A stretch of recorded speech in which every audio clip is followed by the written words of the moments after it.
the reality of the situation there. Things are definitely getting pretty intense.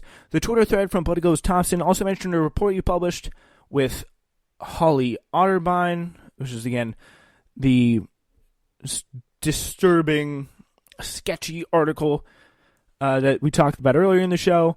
And Turner's op-ed and Politico report came as surrogates for Biden and Sanders campaigns continued to clash over Biden's vote for the Iraq War, which, again, he's now saying, yeah, I supported. I totally supported. Sorry, again, I'm struggling with this. You voted, it's like, I voted for the Iraq War. I never supported the Iraq. He did vote for the Iraq War. It's on paper. It's on record. It's very, very easy to see. But, yeah, like, it's not that hard to do. Did Joe Biden vote for the Iraq War? He's now saying, I don't even know what the claim is on this, how the record can be distorted. But yes, Joe Biden voted for the Iraq War. Like, he bragged about it. He's like, I voted for the Iraq War, and I'd vote to do it again. Like, if you hear someone say that, oh, Joe Biden was conflicted about the Iraq War, he's just conflicted. He wasn't really sure. It was a tough decision for him. Or you hear them say even worse that he was never a fan of the Iraq War. They are lying to you, or they're completely stupid and wrong, and you need to please inform them of that. Yeah, Joe Biden, again, he made a massive mistake by supporting the 2003 Iraq War. I think now Bernie Sanders, like, this is an issue that he will be hit for. Like, we need a post-Iraq War generation that, like, we need a post-Iraq War generation in our politics. I think it's very, very clear at this point. So, this is what his newest surrogate, John Kerry, had to say on Face the Nation after a response to Bernie Sanders' attacks over Joe Biden's Iraq War vote.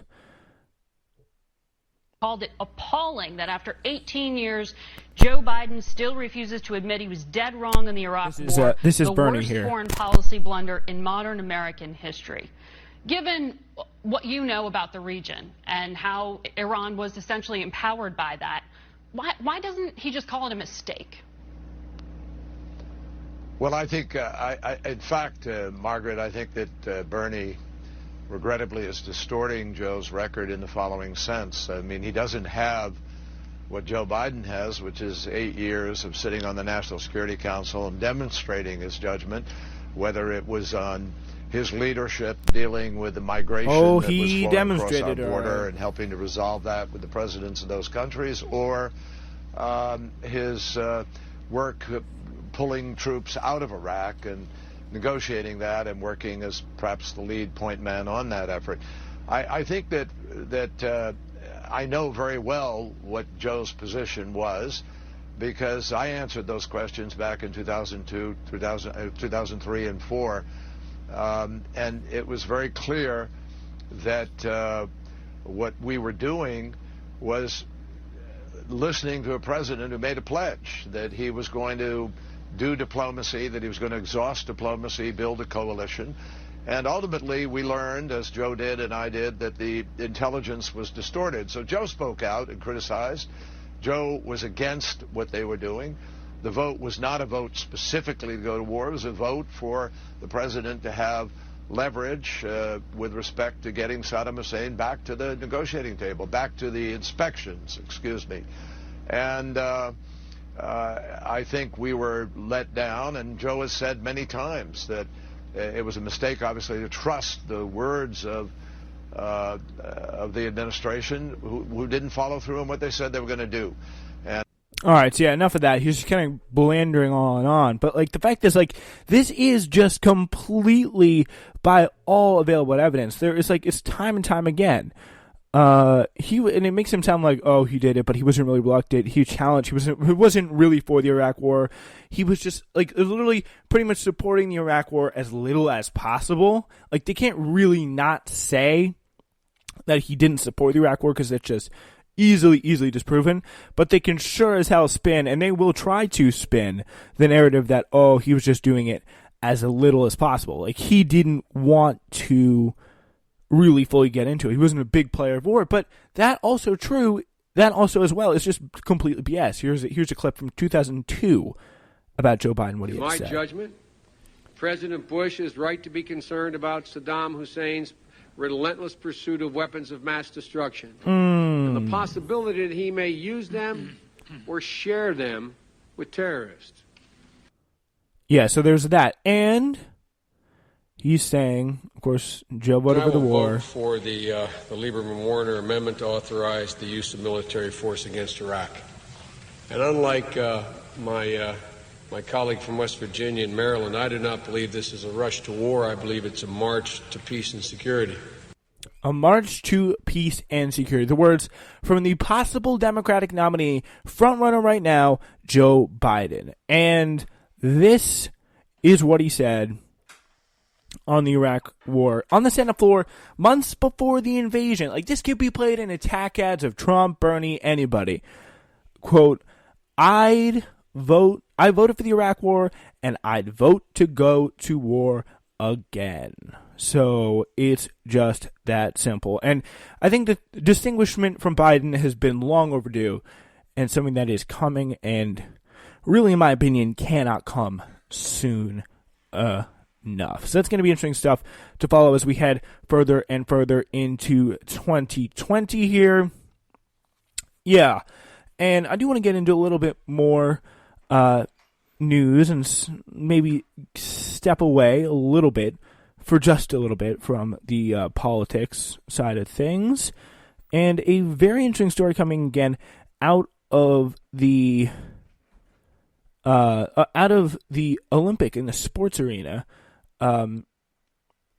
And the International Olympic Committee drew sharp criticism from rights advocates Thursday after the organization issued revised guidelines banning athletes at the 2020 Tokyo Games from staging protests at the event, including kneeling during the national anthems or raising their fists in the air. So, quote, Sherilyn Eiffel, quote, President and Director Counsel of the NAACP, Legal Defense and Educational Fund, saying, quote, so the IOC is doubling down on the disgraceful treatment of athletes in 1968.